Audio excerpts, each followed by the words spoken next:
नमस्कार। देश में इतिहास बदलने का सिलसिला बहुत तेज हो गया है। लगातार नया इतिहास बनाने की प्रक्रिया में अखबार शामिल हैं, मीडिया शामिल हैं और वो तमाम लोग शामिल हैं जिन्होंने इतिहास की पढ़ाई निश्चित रूप से कभी कहीं नहीं की है। जी हाँ, आज हम बात करने जा रहे हैं सरकार के इतिहास बदलने की कोशिशों पर। सरकार दो तरह से इतिहास बदल रही है। पहला NCERT, जिसके ज़िम्मे देश भर में किताबें छापने का काम है, सिलेबस बनाने का काम है, पाठ्यक्रम बनाने का काम है। और दूसरा ऐसे लोग जिनकी इतिहास के बारे में कोई जानकारी नहीं है, लेकिन उनके इंटरव्यू, उनके YouTube पर प्रोग्राम लगातार आप तक पहुंचाए जा रहे हैं। तो आज के इस वीडियो में आप देखेंगे NCERT की कोशिशों के बारे में और कंगना रनौत के ऐसे भ्रामक बयानों के बारे में जिनका कोई ऐतिहासिक प्रमाण नहीं है, लेकिन बार बार आपको कंगना रनौत के यह भाषण, बयान दिखाए जा रहे हैं। ऐसा क्यों किया जा रहा है? क्या ऐसा जानबूझ करके किया जा रहा है? इसका फैसला आप कीजिए, क्योंकि कंगना रनौत आपकी लोकसभा सांसदी का चुनाव लड़ रही हैं। कंगना रनौत हिमाचल के मंडी लोकसभा क्षेत्र से लोकसभा प्रत्याशी हैं बीजेपी की। आखिर कुछ सोच समझ कर ही कंगना रनौत को वहां से उम्मीदवार बनाया गया होगा। क्या सोचा होगा, क्या नहीं सोचा होगा, इसका फैसला एक बार फिर आपको करना है। अभी देखिए कि कंगना रनौत क्या कह रही हैं। कंगना रनौत ने वैसे तो 2014 के बाद ही आज़ादी की बात कही थी। उन्होंने कहा था कि 2014 के बाद ही भारत आज़ाद हुआ। फिर उन्होंने हमें बताया कि देश के पहले प्रधानमंत्री सुभाष चंद्र बोस थे। जी हाँ, कंगना रनौत ने बताया नेशनल टेलीविजन पर देश के सबसे बड़े टीवी नेटवर्क को इंटरव्यू देते हुए उन्होंने बताया कि देश के पहले प्रधानमंत्री सुभाष चंद्र बोस थे। जब उनको रोकने की कोशिश की गई तो उन्होंने रुकने की बजाय फिर वो और आगे बढ़ गई और आगे बढ़ते हुए उन्होंने कहा सरदार पटेल को प्रधानमंत्री इसलिए नहीं बनाया गया क्योंकि उनको अंग्रेजी नहीं आती थी। जब हमें आजादी मिली तो the first prime minister of India Subhash Chandra Bose, वो कहां गए? वो तो प्राइम मिनिस्टर नहीं थे। क्यों कहां चले गए? क्यों उनको गायब कर दिया गया? He just disappeared from the face of this earth. Congress ने गायब कर दिया। So I am just saying that एक बंदा जो हमें आजादी दिलाता है, अपना खून देकर हमें आजादी दिलाता है, जर्मनी से लेके जापान से लेके इतने युद्ध करके हमें आजादी दिलाता है, वो एक इंडिपेंडेंट नेशन हमें डिक्लेयर करता है, वो यहाँ का प्राइम मिनिस्टर, उसको लैंड नहीं दिया जाता इंडिया में। और जो लोग टेलीविजन देखते थे जेल में, वो लोग सरकार चलाते हैं।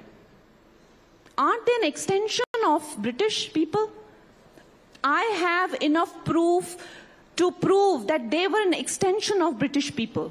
अब मैं अगर मान लीजिए आज मैं लोकसभा का इलेक्शन फाइट करती हूं और मैं कल को MP बनती हूं, तो I'll have so many people who to represent me. They're an extension of me. In fact, they're me only. I am putting data in them every day.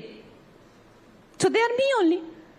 But I need people there because it's like I need in every village. So please, you can troll somebody. You can say things superficially.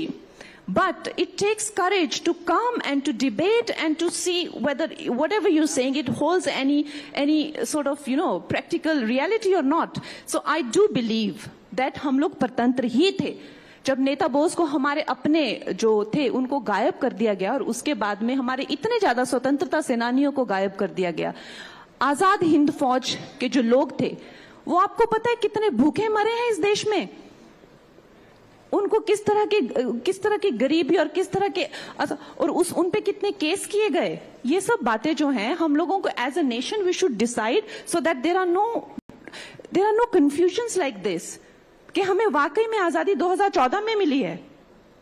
लेकिन आपने नाम लिया लाल बहादुर शास्त्री का, सरदार पटेल का, ये तो सरदार पटेल क्यों नहीं हमारे प्राइम मिनिस्टर बने? वो भी क्योंकि उनको इंग्लिश नहीं आती थी। This is quote unquote Sardar is a better leader, but he's not good with English. ये सारी बातें बताती हैं कि कंगना को इतिहास की ना कोई समझ है, ना उनकी पढ़ाई है, केवल उनको हंगामा खड़ा करने का पुरस्कार दिया जा रहा है। आपकी स्मृति में होना चाहिए कि भारत 1947 में आज़ाद हुआ था और देश के पहले प्रधानमंत्री जवाहरलाल नेहरू थे। अगर कंगना रनौत की हम बात करें तो यह सरदार पटेल का अपमान होगा, आज़ादी के नायकों का अपमान होगा, क्योंकि सरदार पटेल की किताबें आप पढ़ें, उनके भाषण सुनिए, और सरदार पटेल देश के प्रमुख वकीलों में से एक थे। उनको अंग्रेजी नहीं आने की बात कहना उनका अपमान है। सरदार पटेल के बहुत सी किताबों में से 2 किताबें हम आज आपको दिखा रहे हैं। यह किताबें सरदार पटेल के लिखे हुए पत्रों पर आधारित हैं। इन पत्रों का यह हिंदी अनुवाद है। इसका मतलब यह पत्र अंग्रेजी में लिखे गए थे। यह पत्र देश के उस समय के तमाम महत्वपूर्ण लोगों को लिखे गए थे। इसमें सभी प्रकार का विमर्श है, अलग अलग लोगों को लिखे गए। यह पत्र किताब के रूप में नवजीवन प्रेस से प्रकाशित हैं। और आप जानते हैं कि गुजरात में बीजेपी की सरकार है, तो कंगना रनौत के लिए इनको मंगवा लेना बहुत आसान है।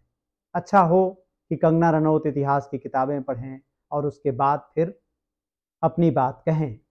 दूसरी बात जो उन्होंने कही कि देश के पहले प्रधानमंत्री कौन थे, और उसके बाद फिर जब ये मामला बढ़ा, विवाद बढ़ा, तो उन्होंने किस तरीके के तर्कों का सहारा लिया। उन्होंने कहा कि उनके कहने का मतलब ये था कि सुभाष चंद्र बोस ने 1943 में निर्वासन के समय जब घोषणा की कि वह आज़ादी की लड़ाई लड़ेंगे, तो उन्होंने अपना संगठन बनाया आज़ाद हिंद फौज, और उन्होंने उस वक्त अपने आप को पहला प्रधानमंत्री घोषित किया। लेकिन इरफान हबीब साहब, जो कि जाने माने इतिहासकार हैं, उन्होंने सोशल मीडिया पर लिखा, इसके पहले भी काबुल में 1915 में राजा महेंद्र प्रताप प्रेसिडेंट के रूप में चुने गए थे और मौलवी बरकतुल्लाह प्रधानमंत्री चुने गए थे। इसका मतलब यह है कि आज़ादी की कोशिशों में ये सब प्रयास किए गए थे, संगठन बनाए गए थे और घोषित किया गया था कि हम अंग्रेजी हुकूमत को नहीं मानते और हम आज़ाद हैं। आज़ादी की लड़ाई में इस तरह की बहुत सारी घटनाएं हैं, लेकिन इसका अर्थ यह नहीं है कि देश के पहले प्रधानमंत्री पंडित नेहरू नहीं हैं। लेकिन ये सब बातें बार बार क्यों फैलाई जा रही हैं? यह भ्रम इसलिए फैलाए जा रहे हैं ताकि कोई है जो नेहरू से बड़ा दिखना चाहता है, कोई है जो गांधी से बड़ा दिखना चाहता है, कोई है जो सरदार पटेल से बड़ा दिखना चाहता है। इसका फैसला आप करें। अब हम बात करते हैं एनसीईआरटी की। ये जो एनसीईआरटी है, राष्ट्रीय शैक्षिक अनुसंधान और प्रशिक्षण परिषद, इसका काम है किताबों का प्रकाशन करना, पाठ्यक्रम तैयार करना और युवाओं को शिक्षित करना। एनसीईआरटी ने अपनी किताबों में ताज़ा संशोधन किया है, जिसके तहत अयोध्या में बाबरी मस्जिद, गुजरात दंगों में मुस्लिमों की हत्या, हिंदुत्व और मणिपुर के भारत में विलय से जुड़े संदर्भ हटा दिए गए हैं। यह बदलाव 11वीं और 12वीं कक्षा के राजनीति शास्त्र की पुस्तकों में किए गए हैं। अधिकारियों ने बताया कि यह बदलाव रूटीन अपडेट का हिस्सा हैं। एनसीईआरटी की पाठ्यक्रम का मसौदा तैयार करने वाले परिवर्तनों का विवरण देने वाले एक दस्तावेज के अनुसार राम जन्मभूमि आंदोलन के संदर्भ को राजनीति में नवीनतम विकास के अनुसार बदल दिया गया है। वहीं 11वीं की किताब में धर्मनिरपेक्षता पर अध्याय 8 में गोधरा दंगों के संदर्भ को बदला गया है। इससे पहले यह संदर्भ इस प्रकार था कि गुजरात में 2002 में गोधरा दंगों के बाद 1000 से ज़्यादा अधिकतर मुस्लिम मारे गए थे। इसे बदलकर अब 2002 में गुजरात में गोधरा के बाद हुए दंगों में 1000 से अधिक लोग मारे गए कर दिया गया है। अब यह फैसला देश के नागरिकों को करना चाहिए कि गुजरात सरकार ने उस वक्त सही रिपोर्ट दी थी या अब इसको बदला गया है, और इसके पीछे की राजनीति को समझने की कोशिश करें। आरएसएस और बीजेपी 2002 से लगातार देश में ध्रुवीकरण की राजनीति को बढ़ावा दे रहे हैं। इसका मतलब एक ऐसी राजनीति से है जिसमें मुसलमानों को नीचा दिखाया जाए और मुसलमानों का डर हिंदुओं को दिखाया जाए। इसी से जुड़ी हुई महत्वपूर्ण बात है कि यह साबित किया जाता रहे कि मुसलमानों को प्रताड़ित किया जा रहा है, मुसलमानों को टाइट किया जा रहा है।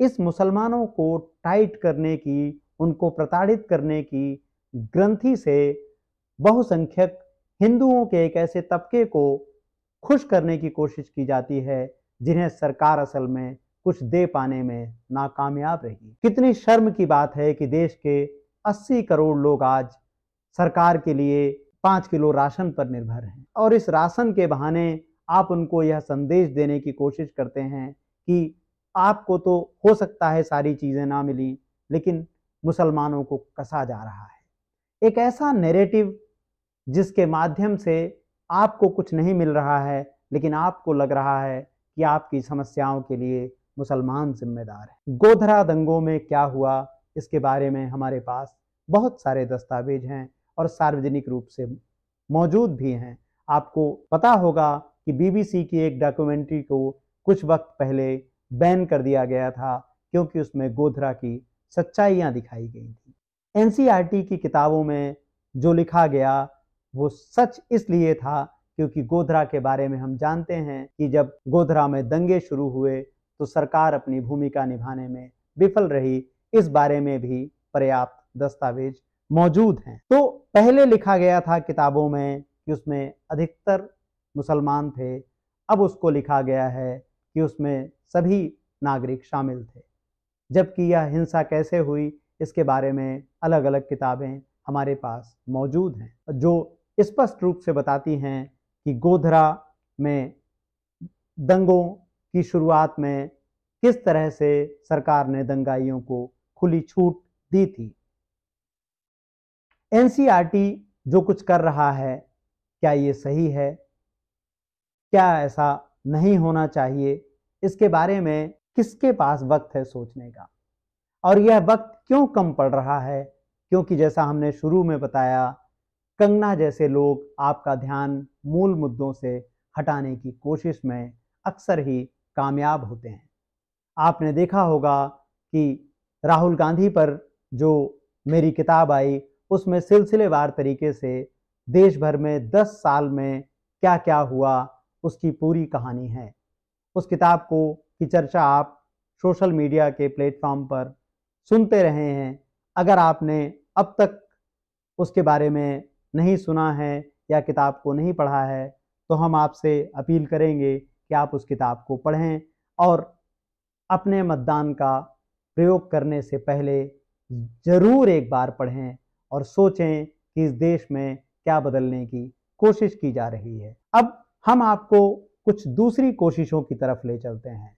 इनमें से एक है देश के बड़े अखबारों में लेख लिखवाना और गांधी और नेहरू को लगातार बदनाम करने की राजनीति। यह आज का दैनिक जागरण अखबार है, उसी गोदी मीडिया का हिस्सा जिसका आप हमारे चैनल पर लगातार कवरेज देखते रहते हैं। यह लेख बद्री नारायण तिवारी ने लिखा है। बद्री नारायण तिवारी जीबी पंत सामाजिक विज्ञान संस्थान प्रयागराज के निदेशक हैं।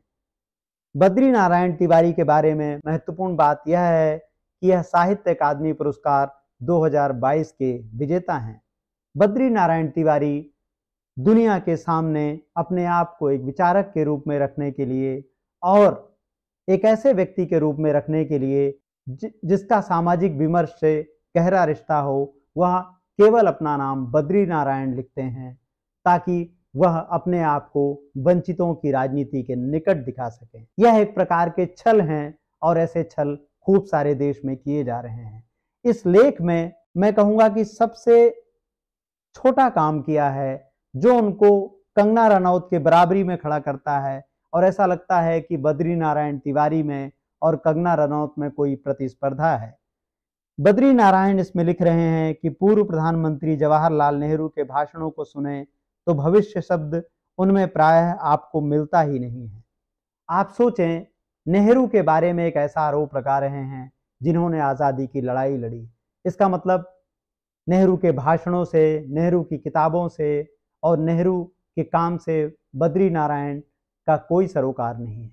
बद्री नारायण प्रोफेसर हैं, तो यह कहना बिल्कुल ठीक नहीं होगा कि सरोकार नहीं है, लेकिन निश्चित रूप से उन्होंने अपनी दृष्टि एक ऐसे दरबारी लेखक की बना ली है जो लगातार नेहरू और गांधी को नीचा दिखाने की कोशिश करते हैं। एक ऐसी कोशिश है जिसमें किसी व्यक्ति का कद बड़ा है और आप अपना कद बड़ा नहीं कर सकते तो आप उस व्यक्ति के पांव काट लें।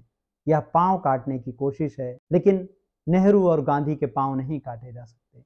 यह देश के नागरिकों के पांव काटने की तैयारी है, उनका विवेक हरने की तैयारी है। ऐसे लेख देश के सबसे बड़े ज्यादा पढ़े जाने वाले अखबारों में प्रकाशित हो रहे हैं।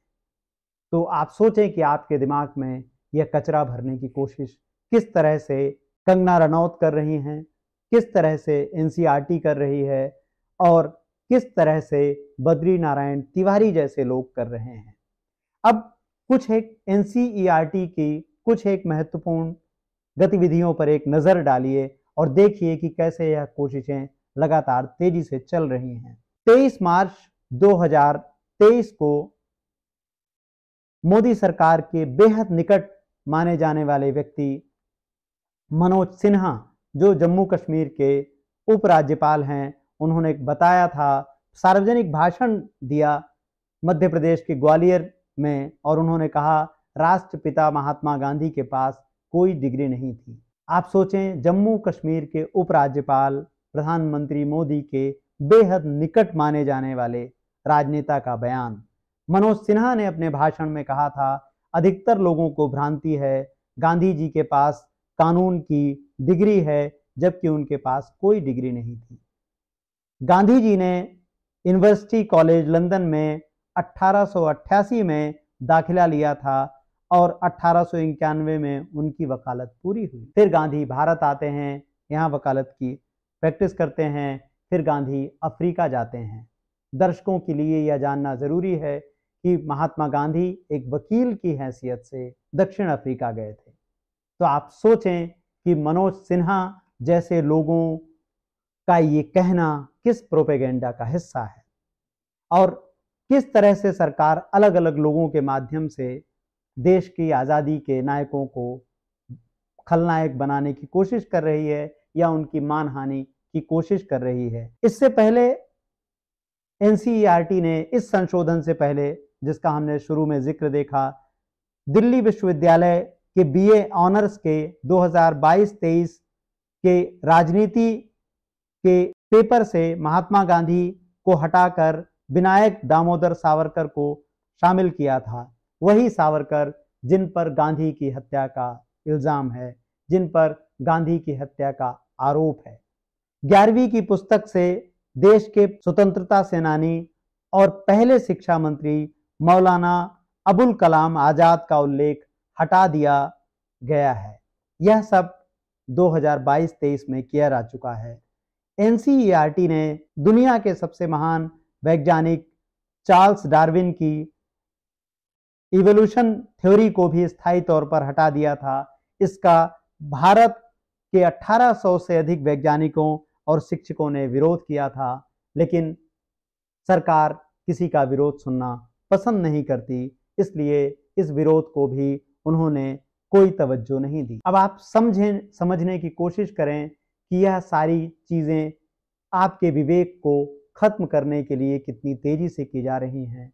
और जब आप गांधी, नेहरू पर हमला करते हैं, जब आप पटेल के बारे में भ्रामक बयान देते हैं, तो आप एक ऐसी राजनीति को लगातार बढ़ाने की कोशिश कर रहे हैं जिसमें विवेक की जगह नहीं है, जिसमें सवालों की जगह नहीं है।